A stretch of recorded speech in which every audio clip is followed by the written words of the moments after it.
वहीं रायपुर से बड़ी खबर है कि केंद्रीय मंत्री प्रहलाद पटेल के बयान का विरोध। जी हां, धान खरीदी को लेकर प्रहलाद पटेल के बयान का विरोध देखने को मिल रहा है। रायपुर के गांधी मैदान में विरोध प्रदर्शन, पुतला जलाया गया। प्रहलाद पटेल बीजेपी का किसान विरोधी चेहरा, ये कांग्रेस पार्टी कह रही है। छत्तीसगढ़ का किसान पूरे भारत में सबसे खुशहाल है।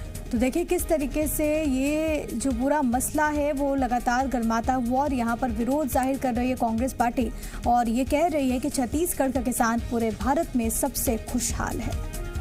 यह भारतीय जनता पार्टी का किसान विरोधी चरित्र है। प्रहलाद पटेल के इस बयान के विरोध में कांग्रेस पार्टी 7 अप्रैल को प्रदेश के सभी जिला मुख्यालयों में उनका पुतला दहन करके विरोध करेगी। कांग्रेस पार्टी मांग करती है कि प्रहलाद पटेल के इस बयान के लिए भारतीय जनता पार्टी सार्वजनिक रूप से माफ़ी मांगे। छत्तीसगढ़ के किसानों का अपमान कांग्रेस पार्टी कभी बर्दाश्त नहीं कर सकती। छत्तीसगढ़ के अन्नदाताओं का अपमान कांग्रेस पार्टी कभी बर्दाश्त नहीं कर सकती। तो देखिए लगातार इस पूरे मसले पर पार्टी मोर्चा खोल रही है। इस वक्त हमारे साथ हमारे 2 सहयोगी जुड़ गए हैं। रायपुर से मेरे साथ मेरे सहयोगी शिखर देवांगन जुड़ गए। इसके अलावा किशोर मेरे साथ मेरे सहयोगी राजनांदगांव से मौजूद है। सबसे पहले किशोर, मैं आपके पास ही आना चाहूंगी। बहुत दिलचस्प हो गया है खैरागढ़ का उपचुनाव। केंद्रीय मंत्री पहुंचे, एक बयान को लेकर सियासी माहौल बेहद गर्म है। हालांकि प्रहलाद पटेल का कहना है कि उन्होंने तो ये बयान दिया ही नहीं धान को लेकर कुछ है कि वो नई रिसर्च और डेवलपमेंट के काम में लगे। सियासी गर्माहट बढ़ती जा रही है। जैसे जैसे गर्मी बढ़ रही है वैसे वैसे सियासत की गर्मी बढ़ रही है। खैरागढ़ जो उपचुनाव है वहां पर जिस तरह से अभी दोनों ही पार्टियों में घमासान मचा हुआ है, बयानबाजी चल रही है और जुमले भी उछाले जा रहे हैं। इसी के तहत प्रहलाद पटेल केंद्रीय मंत्री थे, उनकी कल एक सभा हुई थी। उसमें प्रेस और मीडिया से जब उनसे सवाल किया गया कि धान खरीदी को लेकर प्रदेश सरकार 2500 रुपए में धान खरीद रही है, आने वाले समय में 2800 रुपए में धान खरीद। तो प्रहलाद पटेल का सीधा जवाब था कि इस तरह से यदि धान खरीदी जाएगी तो सरकार को दिवालिया होने में वक्त नहीं लगेगा। अब शायद अपने बयान से ऊपर भले ही रहे हो, लेकिन ये बात उन्होंने कही है।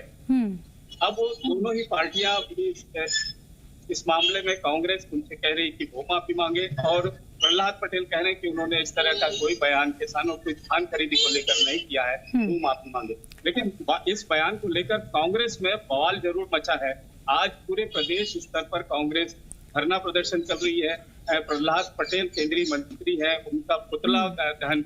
बिल्कुल, वो तस्वीरें भी किशोर इस वक्त अपने दर्शकों को दिखा ही रहे हैं रायपुर से, जहां पर विरोध जाहिर किया गया है। और शिखर देवांगन भी मेरे साथ मेरे सहयोगी लगातार बने हुए हैं। शिखर, जिस तरीके से इस वक्त सियासी माहौल है, लगता नहीं कि इतनी आसानी से कांग्रेस पार्टी इस मसले को छोड़ देगी।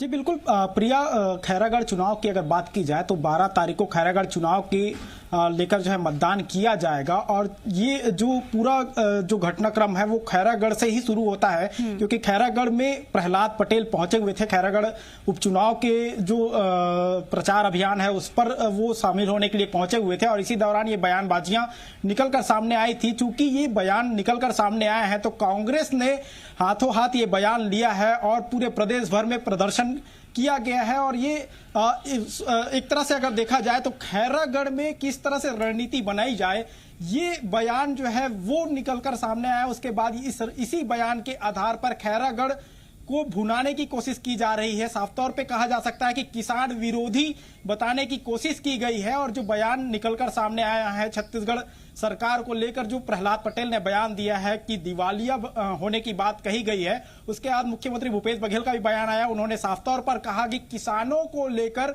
सरकार कोई भी समझौता नहीं करेगी कि और किसानों के कर्ज को लेकर सरकार हमेशा जो है खड़ी है और किसानों के सर पर कर्ज नहीं रहने देना चाहती है। इसे लेकर जो स्थितियां पैदा हुई है खैरागढ़ के चुनाव में, ये नतीजे जो है कितने किसानों के लेकर जो बयानबाजियां हुई हैं वो नतीजे आने के बाद ठीक है, लौटूंगे शिखर आपके पास। फिलहाल कांग्रेस पार्टी का पक्ष क्या कुछ है, जरा और बेहतर तरीके से इस वक्त हम समझते हैं। हमारे साथ अजय साहू साहब जुड़ गए कांग्रेस पार्टी का पक्ष रखने के लिए। अजय जी, बहुत स्वागत आपका। प्रहलाद पटेल को इससे पहले हम सुन रहे थे, प्रहलाद पटेल का कहना है कि उन्होंने वो बयान दिया ही नहीं जिसको मुद्दा बना रही है कांग्रेस। माफी मांगना चाहिए कांग्रेस पार्टी को और मुख्यमंत्री को। देखिए, भारतीय जनता पार्टी और प्रहलाद पटेल, इनका चरित्र है झूठ बोलना, जोर से बोलना, एक साथ बोलना और जब विपत्ति आए तो पलट जाना। जिस तरीके से माननीय प्रधानमंत्री जी ने इसी छत्तीसगढ़ की धरती पे कहा था 15-15 लाख रुपए खाते में आएंगे, इसी छत्तीसगढ़ की धरती पे कहा था 2 करोड़ नौकरियां मिलेंगी, पर इस तरीके की कोई चीजें नहीं हुई। प्रहलाद पटेल भी उसी पार्टी से है जिसका चरित्र है झूठ बोलना। प्रहलाद पटेल के इस बयान से ये स्पष्ट हो गया है कि ये जो भारतीय जनता पार्टी है और केंद्र की सरकार है, ये पूरी तरह से किसानों की विरोधी है। किसान समृद्ध होता है तब इनको तकलीफ होती है। इन्होंने अपने पूंजीपति मित्रों के लाखों करोड़ रुपए के कर्ज को माफ कर दिया, लेकिन जब किसान के कर्ज की माफी की बात आती है तो ये कहते हैं प्रदेश कंगाल हो जाएगा, देश कंगाल हो जाएगा। इस देश पे सत्ता जब इन्होंने संभाली थी तब इस देश पे 56 लाख करोड़ का कर्ज था, लेकिन आज स्थिति 135 लाख करोड़ के कर्ज की हो गई है। इनके जो कृत्य है उससे, इनके कुप्रबंधन से भारत की जो सरकार है वो पूरी तरीके से कंगाल होने की स्थिति में आ गई है। पर प्रहलाद पटेल जी केंद्र में मंत्री हैं, उनको केंद्र सरकार। लेकिन साहू साहब एक चीज और बात कही है उन्होंने ये कहा है कि जो केंद्र की योजना है जल शक्ति मिशन के तहत, उसमें भी छत्तीसगढ़ सरकार की भूमिका उतनी अच्छी नहीं रही है, जनता से छल करने का आरोप लगा रहे हैं वो आप पे। देखिए, छत्तीसगढ़ सरकार केंद्र की योजनाओं का 100% पालन करती है और यही कारण है कि केंद्र की योजनाओं के पालन करने को लेकर के हमको 70 से 80 अवार्ड मिल चुके हैं। तो क्या प्रहलाद पटेल जी ये कहते हैं कि अगर हम क्रियान्वयन नहीं कर रहे हैं तो केंद्र सरकार हमको अवार्ड क्यों दे रही है? ये उनको स्पष्ट करना है। ठीक है, उन्हीं की पार्टी से इस वक्त संजय श्रीवास्तव साहब भी हमारे साथ जुड़ गए। मुझे लगता है कि वो आपके सवाल का बेहतर जवाब देंगे। श्रीवास्तव साहब, बहुत स्वागत आपका। कांग्रेस ये कह रही है कि बीजेपी किसान विरोधी है। दूसरी बार उन्होंने ये कहा कि केंद्र में आपकी सरकार, आप अवार्ड दे रहे हैं, जो केंद्र की योजना है उसमें बहुत अच्छा परफॉर्मेंस है छत्तीसगढ़ का, लेकिन फिर क्यों कहते हैं प्रहलाद पटेल की हमारी भूमिका उतनी अच्छी नहीं है, हम जनता को छल रहे हैं?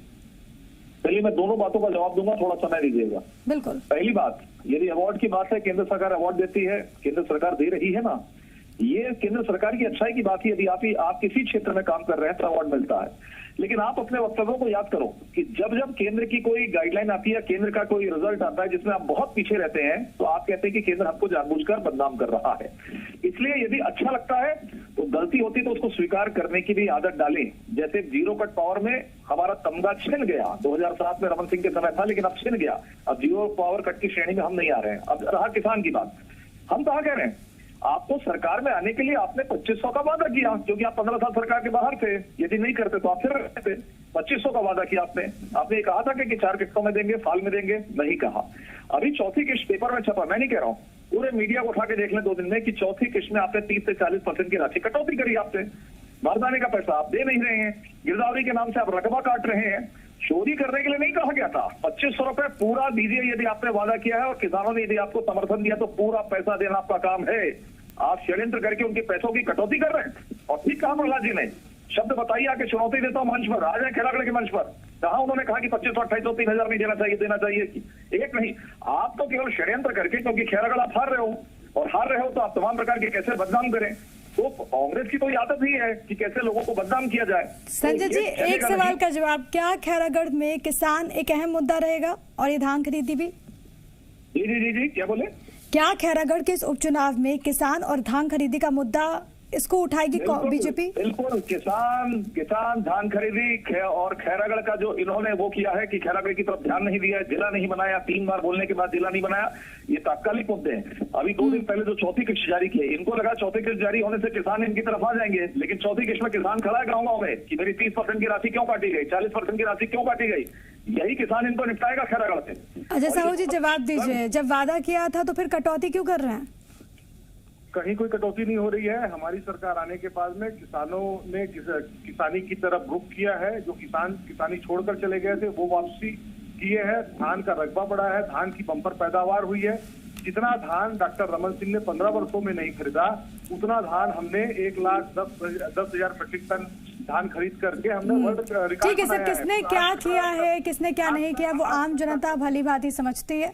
बहुत धन्यवाद आप दोनों का हमारे साथ जुड़ने के लिए। अजय साहू जी, आपका बहुत धन्यवाद। संजय श्रीवास्तव जी, आपका बहुत शुक्रिया हमारे साथ जुड़ने के लिए। खबरों में बने रहने के लिए आप हमारे फेसबुक, ट्विटर और इंस्टाग्राम पेज को फॉलो कर सकते हैं। लेटेस्ट अपडेट के लिए आप हमारे यूट्यूब पेज को सब्सक्राइब भी कर सकते हैं और हाँ, बेल आइकन पर क्लिक करना न भूलें।